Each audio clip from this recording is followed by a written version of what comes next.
Welcome to Coffee Powered Systems, equipping women with actionable steps to overcome overwhelm and streamline business and life. So grab your favorite drink and come hang out with me. I'm your host, Miranda Merton. Welcome back to Coffee Powered Systems. I am Miranda Merton, and you are joining me today to talk about pre-work and post-work rituals. But before we do that, I want you to go ahead and grab your favorite drink so you can join me as I drink my perfect cup of coffee. You know what I'm talking about. I normally drink my coffee with either sugar or cream.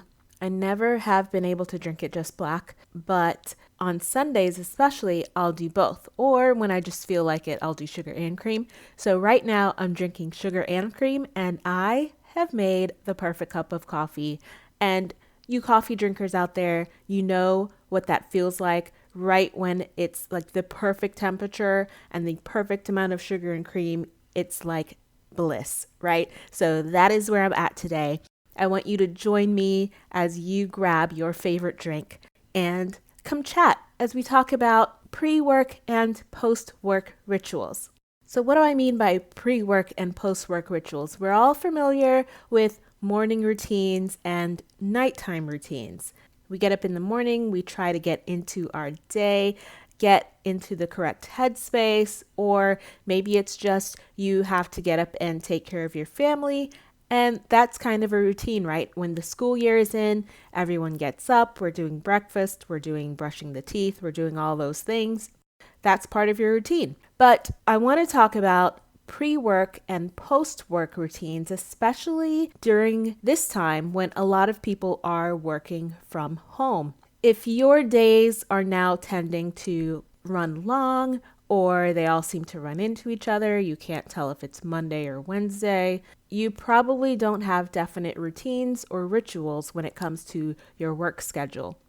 And it's harder when we're working from home and we have family or we have kids, or we don't have the accountability of being inside the office or the driving to work, to and from work. That signals the end of our workday, or grabbing the coffee from Starbucks. That signals we're getting ready to go work. That's part of our routine. But now, if you're at home a lot, your pre-work might just be after your morning ritual, or you get out of bed, or maybe you don't even have a morning ritual. You drudge around the house for a bit, you do some stuff with the family, maybe have breakfast, maybe sit, have a coffee, read a book, or maybe you check your phone while you're even still laying in bed. I want to talk about making a routine that signals you are actually working. This is especially important too if you have young kids at home, or if you have a partner at home and you want them to know that you are at work and this is focused work time for you. A lot of us don't have office doors that we can close. Some of us do.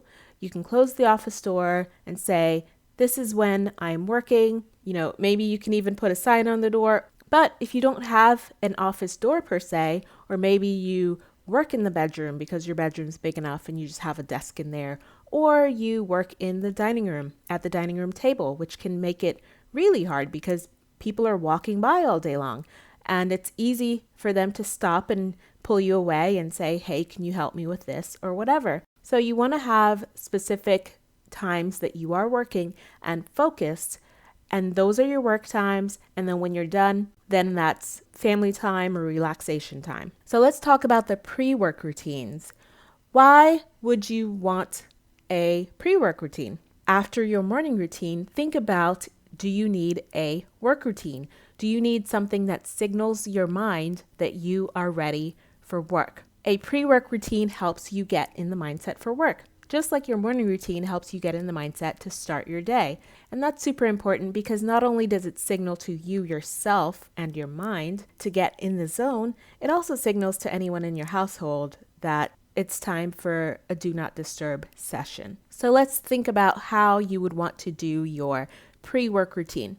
I want you to get out a sheet of paper, or, take notes on your notes app, whatever you like taking notes on. And I want you to think about the things that you naturally do right before you start work, and the things that also might help you when it comes to starting work. Number one, you could straighten up your desk space if it's not already straightened from the day before, because it's a lot easier to get focused and get busy when everything's in order and you're not fumbling through things or moving things out of the way because they're distracting.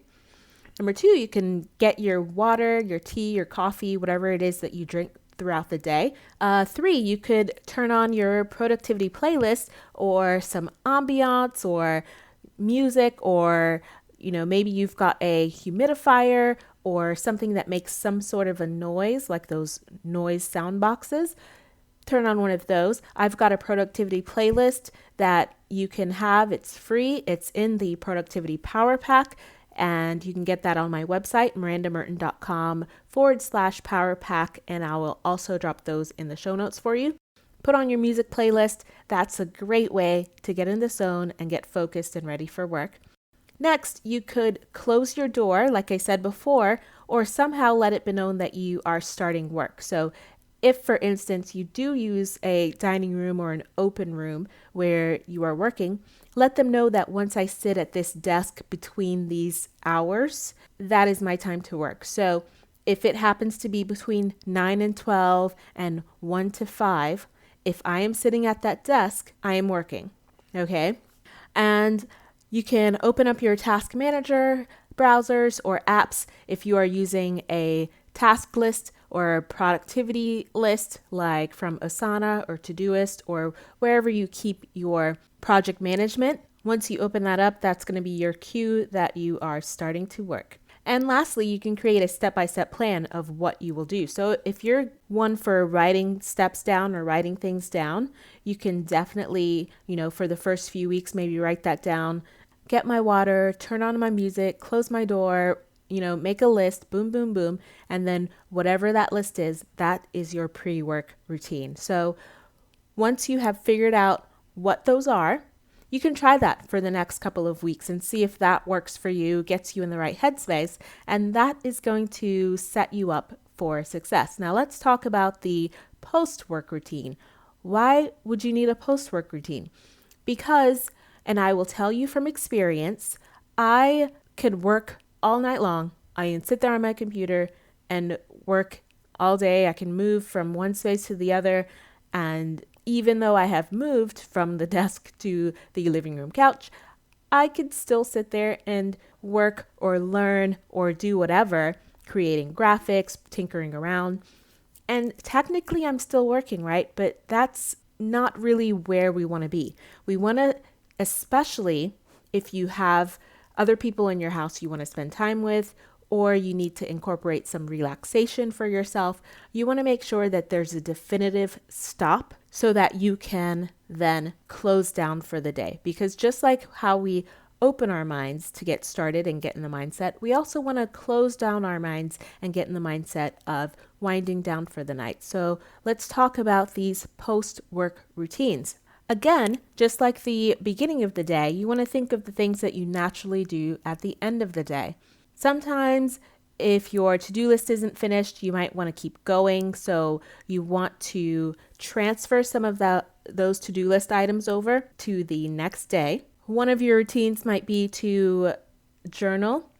You can make note of how things went for the day, what went well, what could be improved, what you accomplished, what you didn't finish. That could be, a 15-20 minute thing to signal the end of your day. You can physically clean up your space. Again, just like the morning, you want to go ahead and straighten things up and physically clean it up.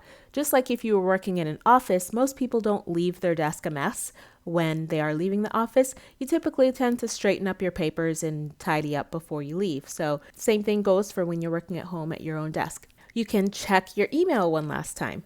Once you check your email, it's, whatever time you finish work, 5, 6 p.m., go ahead and check your email. Make it known that's going to be the last time you check your email, and that's a mental thing for yourself. If you're going on holiday or vacation, go ahead and set up your do not disturb notifications.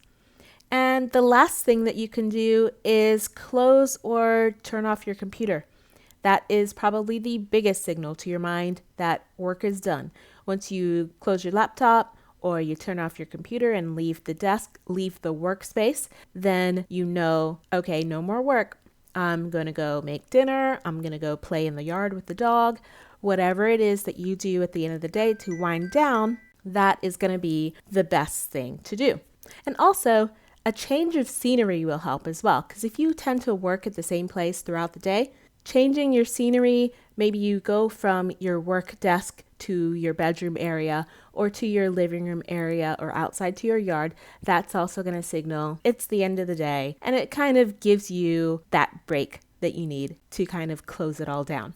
Okay, so just like we did for the morning routine and the pre-work routine, I want you to go ahead and create the chain of events that sound the best to you and that resonate to you. Think of the things you already do naturally that you didn't realize you already did to signal that the workday is over. Organize all of your steps in the order that seems to make the most sense. You wouldn't close your computer before you checked your email, so write down your steps in the correct order. And then, you don't want to make it super lengthy. Maybe like 4 or 5 things that are quick and easy to signal that your day is over or your day has just started. And go ahead and get those down. You can pin those on your desk, tape them up somewhere, put them on an app or a reminder, put them on a sticky note. And that's your action this week. Create your routines. And I also want you to tag me on Instagram when you are done with your routines. Snap a picture of you in your workspace or doing some part of your routine. You can find me on Instagram at Miranda Merton if we're not already friends, and tag me. Let me know how your routine's going. And if you have just started one or if you've been doing a couple of routines, pre-work or post-work, let me know about it. Okay, that is all I have for today. Join me next time. Thanks for listening to Coffee Powered Systems. You can find links to everything mentioned in the episode down in the show notes or on the website at mirandamerton.com. If you enjoyed this episode, rate and review it in iTunes or where you enjoy listening so others can find it too. And join me here next time.